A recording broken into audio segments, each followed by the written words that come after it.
নমস্কার দর্শক বন্ধুরা, রেপ স্পোর্টস বাংলা পর্দায় আপনাদের সকলকে আরেকবার স্বাগত। আমি রাহুল আর এই মুহূর্তে রয়েছি মোহনবাগান মাঠে। প্রথমত আপনাদের সকলকে শুভ নববর্ষ, নতুন বছর আপনাদের সকলের খুব ভালো কাটুক। এবং এই মুহূর্তে কেন মোহনবাগান মাঠে আলাদা করে আপনাদেরকে আর বলার দরকার নেই। নববর্ষ মানেই আমাদের বাঙালি ফুটবল ভক্তদের কাছে একটা স্পেশাল একটা দিন। বাঙালি ফুটবল ভক্তরা কেউ হয়তো ইস্টবেঙ্গল সমর্থক, কেউ হয়তো মোহনবাগান সমর্থক, এই দিনটা কলকাতায় থাকলে কেউই মাঠে আসতে একবারও কিন্তু ভোলেন না। এবং প্রত্যেকবারের মতন এইবারও কিন্তু মোহনবাগানে বার পুজো হলো এবং এবারের বার পুজোয় সিনিয়র দলের দুই ফুটবলার সামিল হয়েছিলেন, শুভাশিস বোস এবং মনভীর সিং। শুভাশিস বোস এর আগেও বার পুজোতে এসছেন, কিন্তু মনভীর সিংয়ের জন্য কিন্তু এটি প্রথম বার পুজো যদি বলতে হয়। তিনি অবশ্যই ময়দানের সাথে অনেকদিন ধরেই জড়িত। এর আগে মোহামেডানের হয়ে খেলেছেন, বাংলা সন্তোষ ট্রফি দলের হয়ে খেলেছেন, মোহনবাগান অনেকদিন হলো তিনি জয়েন করেছেন, কিন্তু বার পুজোতে তিনি কিন্তু প্রথমবারের জন্য কিন্তু সামিল হলেন বলতে গেলে। অন্যান্য বারের মতন এবারও বার পুজোতে কিন্তু প্রচুর প্রাক্তন ফুটবলাররা এসেছিলেন, প্রসূন ব্যানার্জি থেকে শুরু করে শিলটন পাল এবং অনেকেই। বার পুজোর পরে শুভাশিস বোস এবং মনভীর সিং তারা দুজনে কথা বললেন মিডিয়ার সাথে এবং তারা এবারেরও আইএসএল জয়ের শপথ নিলেন। আমরা জানি এখনও পর্যন্ত মোহনবাগানকে আমরা সেরকম ছন্দে দেখিনি, যেই মোহনবাগানকে আমরা দেখে অভ্যস্ত শেষ গত 2 বছরে, সেই মোহনবাগানকে এখনও পর্যন্ত আমরা আইএসএল এখনও দেখিনি। শুভাশিস বোস, মনভীর সিং তারা বললেন যে হ্যাঁ, গত ম্যাচে যে জয়টা আমাদের জন্য আই থিঙ্ক খুব ইম্পর্টেন্ট এবং সেটাই আমাদেরকে বুস্ট করবে আগামী ম্যাচগুলোতে আরও ভালো খেলতে। আমরা যথেষ্ট ভালো জায়গায় রয়েছি এবং লিগ এবং টাইটেলের যে দৌড়, শিরোপার যে দৌড়, সেখানেও আমরা একটা ভালো জায়গায় রয়েছি এবং এবারও কিন্তু আমরা ট্রফি ক্লাবে আনতে চাই। সুতরাং আইএসএল জয়ের শপথ নিলেন ক্যাপ্টেন শুভাশিস বোস এবং মনভীর সিং। কথা বললেন সৃঞ্জয় বোস এবং দেবাশিস দত্ত। তারা শুধু মোহনবাগানের এবার আইএসএল অভিযান নিয়ে তিনি শুধু কথা বললেন যে তা নয়, ইন্ডিয়ান ফুটবল নিয়েও কথা বললেন। অবশ্যই মোহনবাগান ভালো জায়গায় রয়েছে, তারা চায় যে আবার ট্রফিটা ক্লাবে আসুক, কিন্তু আগামী বছরটা কিন্তু ভারতীয় ফুটবলের জন্য খুব ইম্পর্টেন্ট। কারণ কমার্শিয়াল পার্টনার ফাইনালাইজ হওয়ার পর নেক্সট 15-20 বছর আইএসএল কীভাবে হবে সেটা কিন্তু ঠিক হবে। সুতরাং সেটার কথা মাথায় রেখে তারা বললেন যে আগামী বছরটা ভারতীয় ফুটবলের জন্য খুব ভালো কাটা দরকার, তাহলে কিন্তু ভারতীয় ফুটবল অনেকটা এগিয়ে যাবে। আর কি বললেন দেবাশিস দত্ত, সৃঞ্জয় বোস, শুভাশিস বোস, মনভীর সিংরা, চলুন শুনে নেওয়া যাক।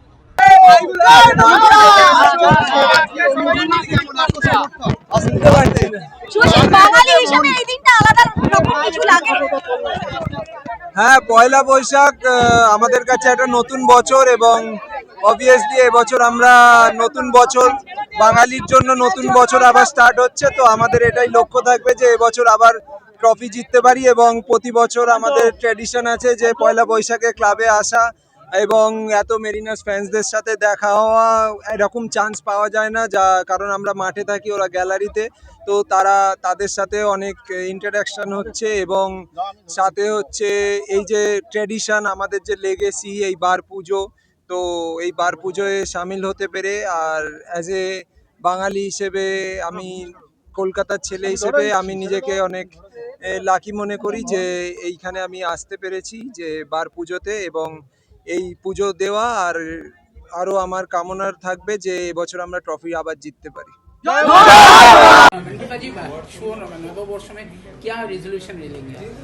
हमारा एक ही टारगेट है कि इस बार भी ट्रॉफी जीतना है। अभी कुछ मैच बाकी है 6 मैच, तो इसमें अभी भी क्या आप लोग टीम देखते हो कि पॉसिबल है? हाँ, पॉसिबल तो है ही trophy. Step by step, match by match जाएंगे तो ट्रॉफी हमारा ही होगा।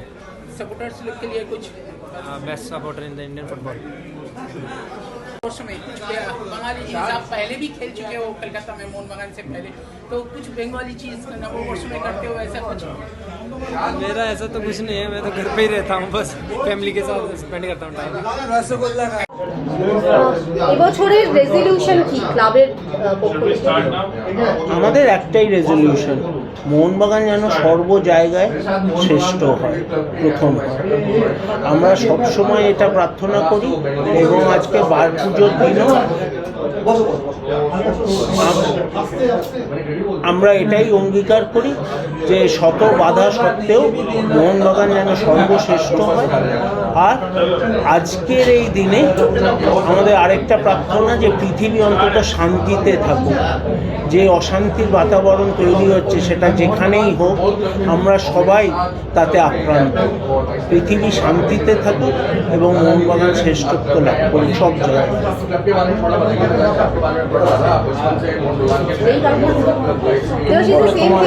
নতুন কোনো রেজলিউশন বা ক্লাবের নতুন কোনো ভালো না, খবর? দেখুন, একটা হচ্ছে তো যেটা সচিব বললো, একটা হচ্ছে চ্যাম্পিয়ন হবে, আর একটা হচ্ছে ইনফ্রাস্ট্রাকচার এবং খেলাধুলার উন্নতি গড়ে তোলা, যেটা আমরা অলরেডি দুদিন আগে বলেছি যে হকি একাডেমি, আমি হকি চ্যাম্পিয়ন হইনি, মুম্বাই চ্যাম্পিয়ন হবে, কিন্তু তাদের বাংলার হকির কী উন্নয়ন হলো। সেই জন্যে আমাদের আজকের মেন রেজলিউশন হচ্ছে প্রত্যেকটা ডিসিপ্লিনে যাতে কি করে উন্নতি হয় বাংলার, সেইটাকে মোহনবাগানকে মাথা দিতে হবে, চেষ্টা করতে হবে। চ্যাম্পিয়ন হওয়া একটা কাজ, এই উন্নয়নটা আরেকটা কাজ, এবং তার সঙ্গে ক্লাবের ইনফ্রাস্ট্রাকচার যাতে আরও বাড়ে, যাতে আরও মডার্নাইজড হয়, সেই চিন্তাভাবনা আমাদের কমিটি করছে, এবং আশা করি আরও আপনারা দেখতে পাবেন, আরও ভালো কিছু খুব শীঘ্রই জানতে পারবেন। আর একটা কথা হচ্ছে যে লাস্ট ইয়ার এই দিন আমরা দেখেছিলাম যে এখানে ট্রফি আর শিল্ড দুটো শোকেস হয়েছিল আর কি। এবছর কি মনে হচ্ছে সেই জায়গাটা তৈরি হতে পারে? পেছনে একটু আসতে, সেই জায়গাটা কি তৈরি হতে পারে? এবার মোহনবাগান গত ম্যাচটা খুব ইম্পর্টেন্ট ম্যাচ ছিল, সেই ম্যাচটা যদি পয়েন্ট হারাতো তাহলে আমি বলতাম কোনো চান্সই নেই, কিন্তু সেই ম্যাচ কষ্ট করে আমরা 3 পয়েন্ট আনতে পেরেছি। এটা একটা, আমি বলবো, একটা বড় ইম্পর্টেন্ট টার্ন হয়েছে খেলায়। তবে আমাদের অনেক চোট আঘাত হচ্ছে, আপনারাও জানেন, সেই চোট আঘাত তো আমি ইম্পর্টেন্ট ফুটবলের জন্য। আশা করি যে মোহনবাগান এগিয়ে যাবে, তবে আমি এখনও আরও 2-3টে ম্যাচ দরকার। অ্যাকচুয়াল জায়গা, অ্যাকচুয়াল কথা বলতে খুব শর্ট লিগ, এই লিগটা খুব শর্ট। এখানে 2টো ম্যাচ 3টে ম্যাচে পয়েন্ট হারানো মানেই তুমি নিচে নেমে যাও। তো সেই জন্যে এইটা এক্ষুনি এখনও বলার জায়গা আসেনি যে মোহনবাগান চ্যাম্পিয়ন হবেই, তবে মোহনবাগান ওপর দিকে আছে, চেষ্টা করবে।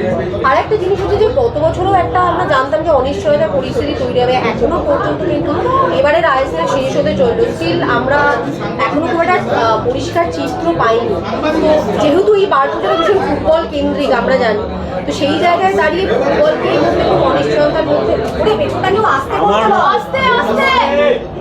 আমার মতে আজকে নববর্ষের দিনে আমরা কিছু ইতিবাচক দিক নিয়ে চিন্তা করি, কিছু ইতিবাচক দিক নিয়ে আলোচনা করি। ভারতীয় ফুটবল যে জায়গায় আছে সেখান থেকে আবার উঠে এসে খুব করা খুব টাফ, আমাদের এই যে স্পন্সর পাওয়া এগুলো।